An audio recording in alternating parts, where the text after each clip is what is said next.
Om Swastiastu, pemirsa BB News TV dimanapun berada, semoga kalian selalu sehat dan berbahagia. Senang sekali, bahagia sekali hari ini saya menemui seorang tokoh wanita, cantik, seksi, dan juga aktif di mana-mana. Beliau sekarang menekuni bisnis perak. Beliau adalah Iputu Sudiatnyani alias Bu Bara. Swastiastu Ibu. Om Swastiastu. Sukses Ibu sudah menerima kami. Inge. Mungkin awal-awal mungkin bisa cerita Bu, bagaimana awalnya Ibu menekuni bisnis perak ini Bu?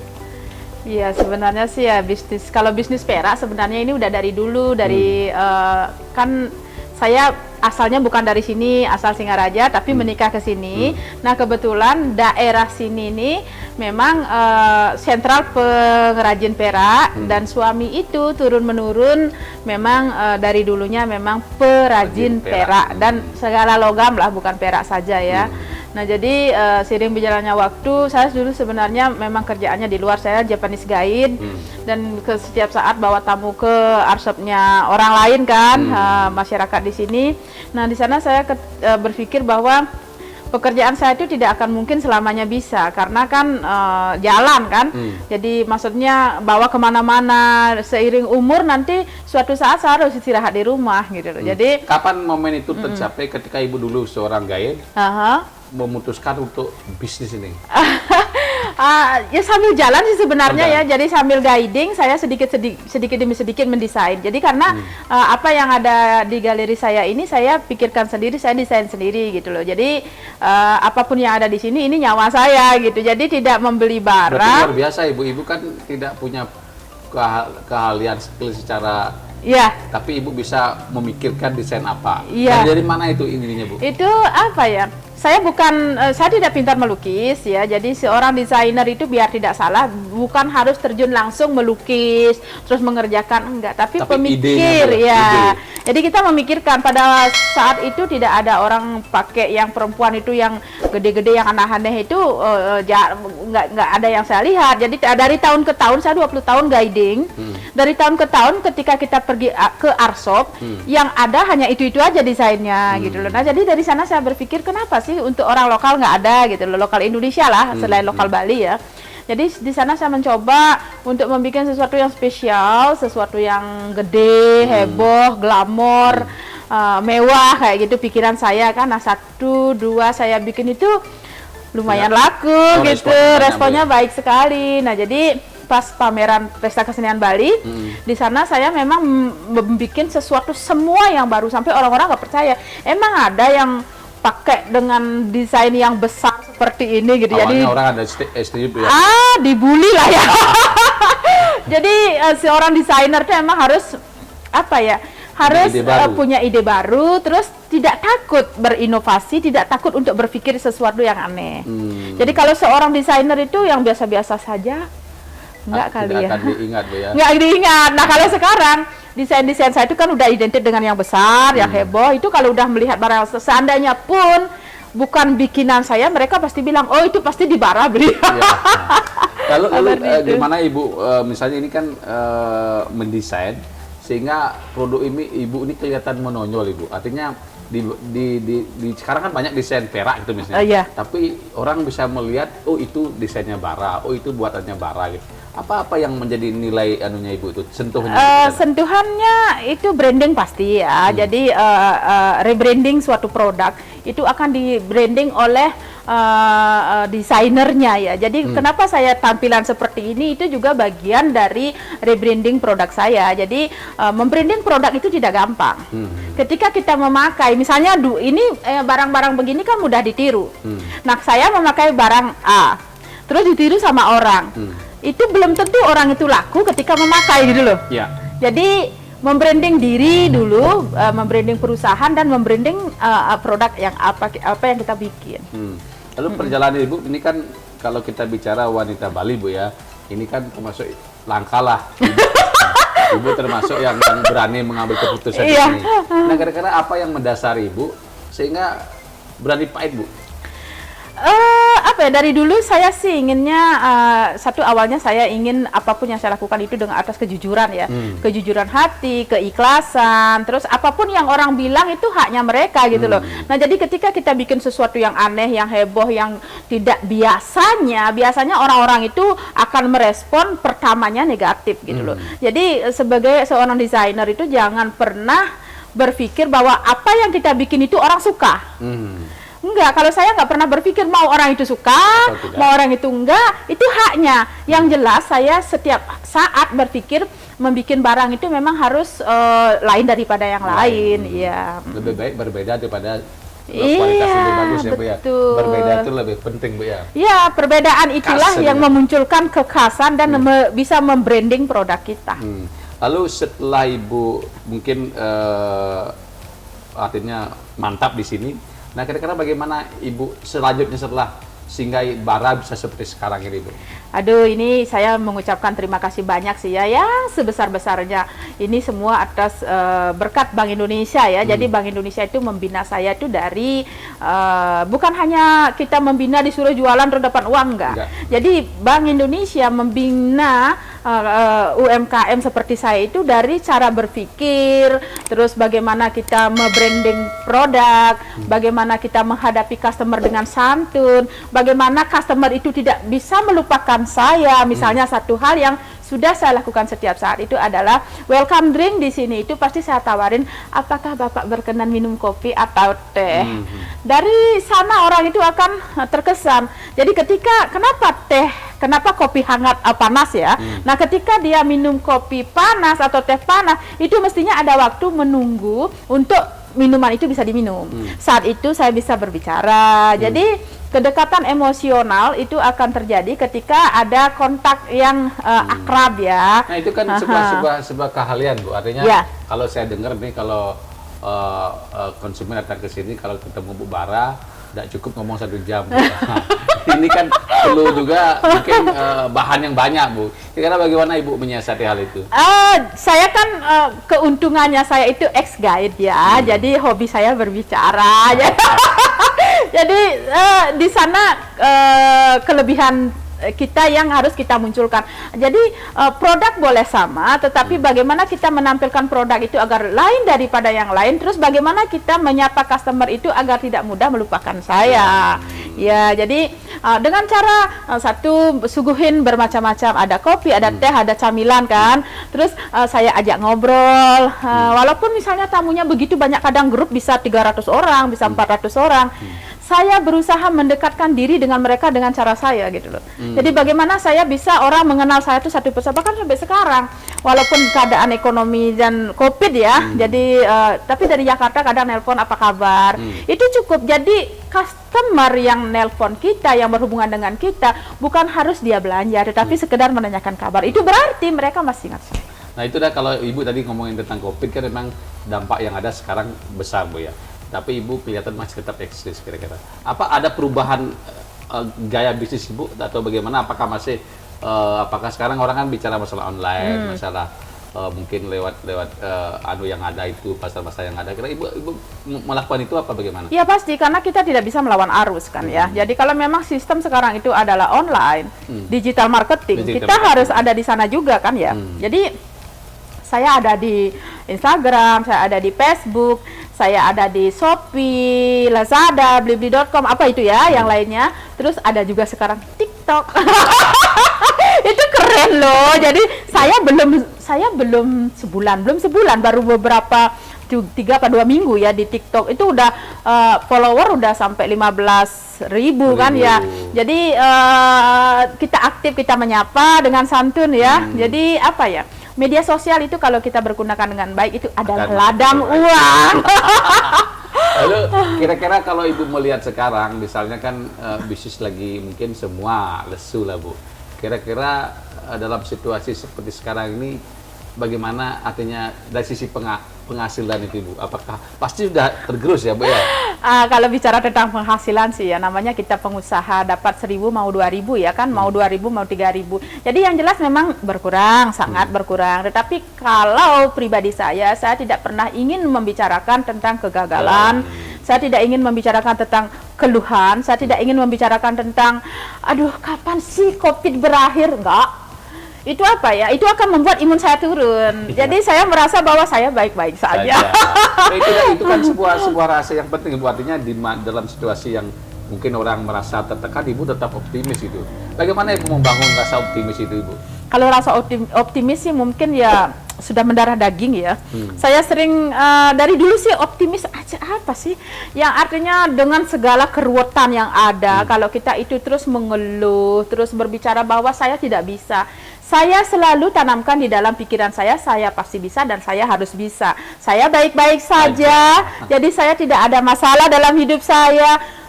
Ketika pun ada masalah itu, bagaimana seorang perempuan yang kuat itu adalah seorang perempuan yang bisa menelan air mata menjadi senyum kan. Jadi siapa juga nggak susah-susah, tetapi bagaimana kita pada saat kita keluar air mata itu, oke, keluarkan, tetapi entarnya senyum, seolah-olah tidak ada masalah, ya sudah selesai gitu loh. Jadi masalah diselesaikan dan kita harus membangun imun kita sendiri. Ya siapa sih yang bisa menolong kita selain diri kita sendiri gitu loh. Ya karena masalah itu pasti Ya, ada. ada. Jadi sering teman-teman saya bilang, aduh kamu kok ceria aja bawaannya, emang nggak pernah ada masalah. Namanya juga manusia, adalah. Cuman bagaimana kita Caranya, menyikapi Bu, ya. Betul. Lalu terkait dengan perkembangan desain mungkin Bu, dengan posisi yang sekarang pandemi ini, apakah Ibu tetap berkreativitas? Berkarya tiada henti, inspirasi tanpa batas. Baca tulisannya. Jadi saya suka menulis, saya suka berbicara. Jadi apa ya, di masa pandemi kita tidak terbatas ruang dan juga waktu ya. Jadi kapanpun saya ingin berkarya, saya berkarya. Jadi pandemi COVID ini tidak membatasi pikiran saya untuk membuat sesuatu yang baru menurut saya ya, yang aneh. Tetapi mungkin volumenya, kalau dulu itu setiap saat bisa nggak tidur sampai jam 4 pagi gitu, memikirkan sebelum terjadi sesuatu dengan pikiran itu kadang-kadang nggak bisa tidur kan. Kalau sekarang kan mungkin volume saya berpikir seperti itu tuh agak dikurangi, agak ditekan, ya sudah, toh juga masih banyak waktu. Kalau kemarin kan dikejar pameran kan, Bank Indonesia sekarang mempush saya untuk bisa membuat barang yang kualitas ekspor, yang desainnya untuk diekspor. Itu kan harus memikirkan daya nalar kita, apa sih sebenarnya keinginannya, korek-korek kan. Dalam pikiran seorang bara ini, kira-kira tahun ini desain yang akan laku di pasar, mungkin tahun depan juga, karena sekarang udah hampir pertengahan tahun. Untuk tahun depan kira-kira apa ininya Bu? Dari pemikiran bara yang akan ngetren tahun 2022 lah. Kalau saya itu gini ya. Kalau di sini kan di bara silver itu kan sudah identik dengan klasik tradisional ya. Masih sih tetap klasik tradisional, cuman agak lebih ke modern sedikit. Jadi mungkin ada beberapa, ya betul, ada beberapa nanti desain saya yang bisa ke arah modern. Jadi dia klasik, tetapi ke arah modern pun dia bisa dipakai. Itu yang saya pikirkan sekarang. Nah, ketika setelah COVID ini berakhir ya, mudah-mudahan cepat berakhir, saya akan mendesain yang memang benar-benar bisa dipakai untuk dress, bisa dipakai untuk kebaya, kayak gitu kan ya. Jadi untuk laki-laki juga agak lebih banyak mungkin saya bikin, karena selama ini kan saya mendominasi untuk yang perempuan. Nanti untuk laki-laki, bapak-bapaknya biar kesini itu nggak bengong. Ya boleh sih bengong ngopi kan ya, saya temenin ngobrol. Cuman kan kalau ke sana itu, ini untuk saya pas, kayak gitu kan ya. Jadi sudah mulai memikirkan itu. Sudah mulai saya memikirkan. Nah, kira-kira ini kan di luar konteks bisnis Bu ya. Ini kan dari segi keluarga kita bicara. Kan Ibu, saya lihat ini dari dulu ini sangatlah akur dan baiklah saya kira kan. Nah, apa rahasia? Mungkin Ibu kesibukan banyak Bu. Bagaimana Ibu mengurus keluarga ini tetap bisa berjalan dengan baik? Jadi keluarga semua sih mendukung saya ya, kayak penampilan gitu. Bahkan kadang-kadang kalau anak saya yang paling kecil, si Bara itu ya namanya Bara yang paling kecil. Jadi mereka sudah terbiasa melihat saya seperti ini. Jadi penampilan apapun, pagi-pagi udah jam 4 udah bangun. Jadi jam 4 udah bangun, udah bangun. Jadi saya tidak akan pernah bisa diatur oleh waktu, dan saya akan mengatur waktu untuk bisa saya tampil baik, tampil tetap fresh di depan siapapun. Jadi anytime anywhere kita baik dilihat. Tapi masih bisa mengurus anak, mengurus keluarga. Padahal Ibu kan hobi saya masak. Jadi pagi-pagi saya udah dandan cantik, terus ke pasar beli bahan, racik, sambil kita ini sesajen juga, maturan canang. Habis selesai itu makan bersama sama saya, keluarga saya itu lebih baik makan masakan saya daripada kita beli gitu loh. Jadi setiap harinya saya masak buat mereka, menyediakan apapun dari A sampai Z. Jadi setelah itu baru saya ke galeri. Jadi seperti itu. Jadi apalagi di musim COVID ini kita memang harus benar-benar menjaga imun, Bu, ya? Makanan yang kita bikin itu higienis kan ya, tidak disentuh orang lain kan ya. Jadi seperti itu. Memang dari dulu sukanya masak. Nah, ini kan inspirasi yang luar biasa, Bu.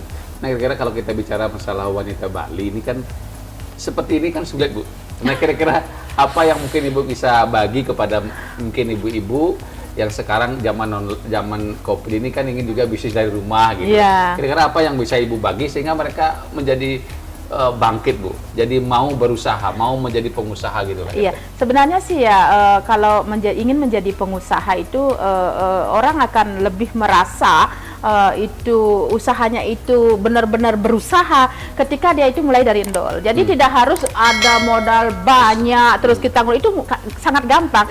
Bagaimana orang berpikir dari nol, jadi biar dia menjadi nolnya berlipat-lipat kayak gitu kan ya. Jadi tidak harus kita ada banyak modal terus kita berusaha. Jangan pernah waktu itu sia-sia. Karena kita diatur oleh waktu, kitalah yang menyikapi waktu, kitalah yang mengatur waktu. Misalnya, saya pekerjaan saya sebelum untuk besok, sorenya itu saya sudah berpikir saya masak apa, jam berapa saya bangun, jam berapa saya ke pasar, itu sudah ada di otak. Kalau kita kebiasaan seperti itu, jadi tidak akan beban. Jadi pagi-pagi dulu orang-orang desa di sini itu merasa aneh melihat saya pagi-pagi udah jambul katulistiwa, udah bulu mata, udah semuanya. Tapi sekarang udah terbiasa, banyak juga yang niru kan. Karena apa? Ketika kita tampil baik, orang akan tampil cantik, orang menyapa, tukang sampah, apa itu menyapa lo. Jadi kita cuma pede kita gitu loh. Coba bayangin pagi-pagi belum sikat gigi, udah ke pasar, sok kita sibuk, padahal nggak sibuk kan? Padahal nggak sibuk. Aduh, ini belum, itu belum, jangan dibicarakan, tetapi dikerjakan. Kebanyakan orang ibu-ibu itu lebih banyak berbicaranya daripada mengerjakannya. Saya tidak. Kalau saya lebih banyak saya berpikir meminit waktu saya untuk besok dari sekarang. Jam berapa saya bangun, bla bla bla bla, semuanya sudah sip. Saya tidur, besoknya ting bangun dengan apa ya? Artinya gini, Bu, kalau kita bicara masalah mungkin wanita Bali ya, kan kesannya itu kan ruwetnya sibuk, banyak ritual, ruwet. sibuk. Padahal tapi saya lihat Bu Bara kan orang Bali asli. Tetap tidak bisa aja seperti apa sebenarnya yang menyikapi hal menyikapi itu. Waktu terus tidak banyak mengeluh. Kalau saya tuh nggak banyak mengeluh, saya juga tidak suka orang banyak mengeluh. Jadi saya sering berbicara bahwa saya suka berbicara, saya sering kasih seminar buat orang-orang bahwa jangan pernah mengeluh gitu loh. Karena apa? Ketika kita mengeluh itu toksin tubuh kita itu udah berkurang untuk mengeluh. Jadi apapun yang terjadi pada hidup kita itu adalah memang mungkin jalannya. Kalau kita sudah berusaha dari awal ya. Misalnya saya ingin bla bla bla, saya harus dapat nilai 100 di pikiran, tetapi toh juga mendapat nilai 50, tetapi saya sudah berusaha, saya ikhlas. Jadi ikhlaskan, ulangi lagi. Jadi waktu disikapi, jangan banyak mengeluh, lebih banyak bekerja daripada berbicara. Saya tidak suka ke rumah tetangga, tapi saya didatangi suka. Jadi sekian tahun saya ke rumah ipar pun kecuali ada ini. Jadi lebih baik saya mengerjakan hal yang penting, ngobrol yang penting, tetapi banyak bekerja. Itu. Lalu mungkin untuk statement terakhir Ibu, kira-kira bagaimana Ibu melihat bisnis perak ini di tahun 2022 Ibu? Dengan kondisi mungkin akhir tahun ini ada penurunan kasus pariwisata kita dibuka gitu. Saya kok justru berpikir sangat besar ya. Ketika ini dibuka, karena ditelepon dari teman-teman dari luar Bali itu banyak. Aduh, jadi tidak semua orang terdampak gitu loh. Intinya apa ya? Masih ada yang punya uang. Masih ada, ya ampun, masih. Kapan sih saya bisa ke Bali? Aduh, pengen banget. Ini soalnya PPKM belum bisa kita pergi-pergi. Jadi kadang-kadang kita kirim gitu, kadang-kadang dia belanja lewat online. Jadi kita tetap optimis. Ketika ini dibuka, jujur ya, itu akan plak-tumplak di Bali karena pariwisata Bali itu memang benar-benar dikenal di seluruh Indonesia maupun di seluruh dunia kan. Jadi nggak bisa stop dong. Jangan pesimis, optimis. Pasti bisa dan harus bisa. Bali akan lebih membludak lagi. Ya. Ininya tamunya. Ya. Terima kasih Bu. Sama-sama, terima kasih Barat, semangat. Pemirsa BB News TV, tadi kita sudah berbincang asik, enak, dan juga mungkin penuh inspirasi dengan Bu Bara. Semoga apa yang diungkap Bu Bara itu bisa memotivasi kita untuk tetap optimis. Bagaimanapun kondisinya, pasti masalah itu selalu ada. Tapi bagaimana kita menyikapi hal itu. Dan yang pasti Bu Bara optimis tahun 2022 jika pariwisata Bali dibuka tahun ini, saya yakin Bali akan kembali boom. Sekian sudah Mandu Pramasarti. Om Santi Santi Santi Om.